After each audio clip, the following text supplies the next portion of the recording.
Buying a house anywhere is a major financial decision. But what if this place just so happens to be one of India's most expensive cities to live in? But now the price is increasing and it will not decrease in Mumbai especially. So 1 BHK approximately 1 CR, 2 BHK a good 2 BHK approximately 175 to 2 CR starts. Depends area to area. Powai will be a good place to invest. Cost approximately 3.5 to 4 for a 2 BHK. Andheri West 2.5 for a 2 BHK. Borivali 2 CR. These are good buildings to stay with amenities. 3 BHK approximately starts from 3 CR to 8 CR. And that begs the question, what does it really take to afford a house in Amchi, Mumbai? The carpet area that this flat has is 739 square feet. The price of a 900 square feet 2 BHK in Mumbai can lie anywhere between 44 lakhs and 3.6 crores. One of the reason we bought this property just because of the view. We'll not get this kind of view with this kind of price in, at least in Mumbai. You know, people pay a lot just for sea view or a lake view in Mumbai.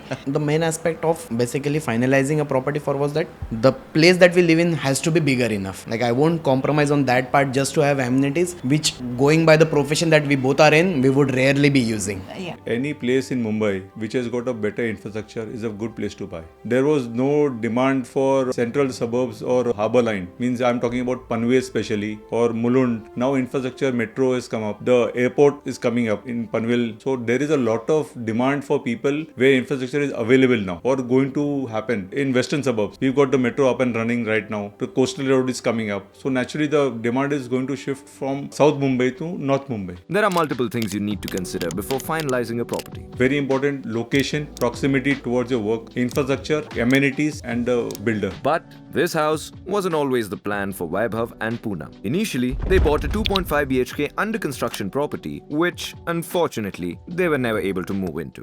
Construction got delayed by like 10 years. A 2.5 BHK property. So we always knew that we would be staying that flat, but it got stretched for so many years that we bought a 1 BHK property, we sold it off, we bought another 2 BHK, we moved that in. Always advisable to go for nearly completed or ready to move in flats. You may have to shell out, let's say 5-10 lakh rupees more, but that is the risk worth taking. Even if it costs a few extra lakhs, it's always better to buy a ready-to-move property or one that is 90% completed. In a lot of ways, under-construction houses can prove to be a bit of a money trap. You'll still have to rent during the construction period. The first property that we were staying at, the 1 BHK flat which is in the next building, my father had purchased it. So then we basically collectively decided that okay, we'll sell that flat off, we'll use some portion of the sold amount, finance this property. It costed us somewhere around 1.39 CR pre-stamp duty and registrations. We ended up spending 11 lakhs for the stamp duty and registration, so that takes it up to let's say 1.51 CR. And on top of that, at one go, we basically invested somewhere around 20 lakh rupees over interiors and all the resurfacing, and overall cost to let's say somewhere around 1.73 CR. The property value was 139 lakh rupees, out of which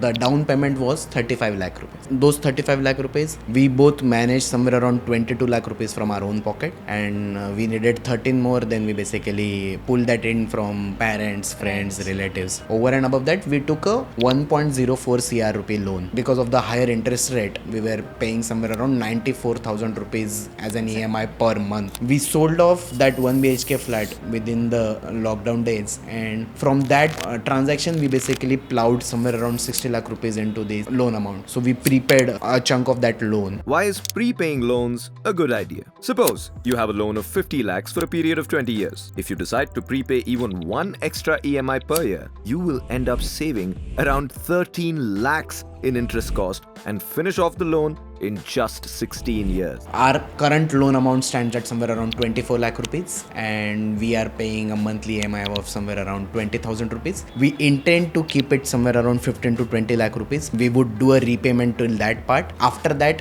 for the tax purposes and everything, we'll keep that amount as it is. You can also opt for a joint loan with your spouse. This will help you get a larger loan amount at a lower interest rate, and both of you can save money in taxes. Also, make sure your EMIs are always less than 1/3 of your monthly household income. You know, when we got married, we were not financially, emotionally, mentally ready to buy this property. It was, I would say, one of the happiest decision of our life. When we got this letter from Mada that you have been allocated this flat, we we were planning to buy a 2 BHK, but not immediately, where we were not financially ready. And hence we struggle with that down payment issue where we have to take, money from friends and family. Before deciding to buy a house, make sure that you have your basics sorted. Two things you should not compromise on would be an emergency fund with a financial runway of at least 6 to 12 months and term insurance with a cover that is at least 2 in 2 of the loan you plan to take. Basically, thinking to buy a house, make sure that you have that down payment amount ready.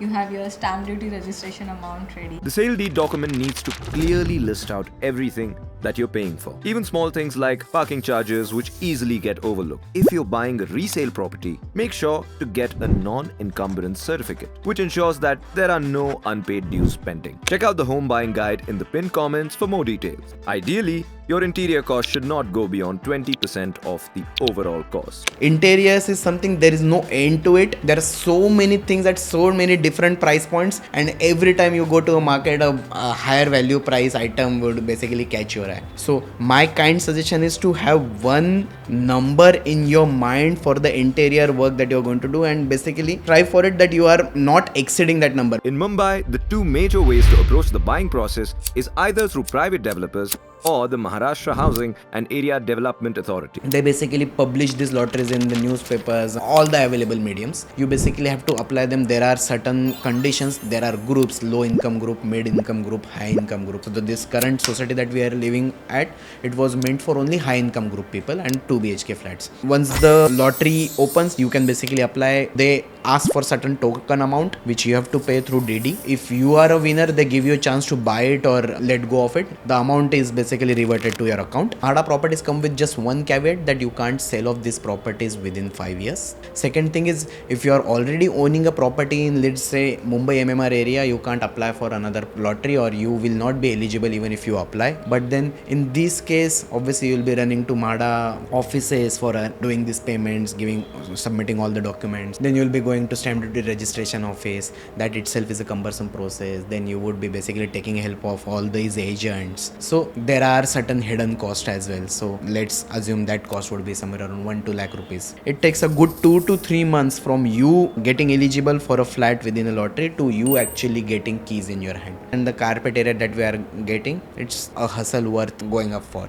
If you prefer to buy from private builders, always make sure that it's an A-grade builder. Having a trusted broker might also help you in negotiating the best deal. Many times people think we can deal with the builder directly. Sometimes what happens, I have learned personally, the builder knows that the buyer is not well versed with the market trends. So he gives them a deal which is not in the favor of the buyer. Buying a house is a fairly permanent decision. For the expenditure to make sense, the assumption is that you'll be staying in this house for at least 5 to 10 years. Even thinking of the house as an investment would not make sense, because the returns you get by renting or selling off the property could be much lesser than what you could have earned by investing that money elsewhere. Just because we have a family here, so we know that we'll be coming to visiting Mumbai frequently. Even if we move to other cities for jobs, makes sense for us to buy a property here. So it makes total sense if you know that you are going to be changing jobs, switching cities.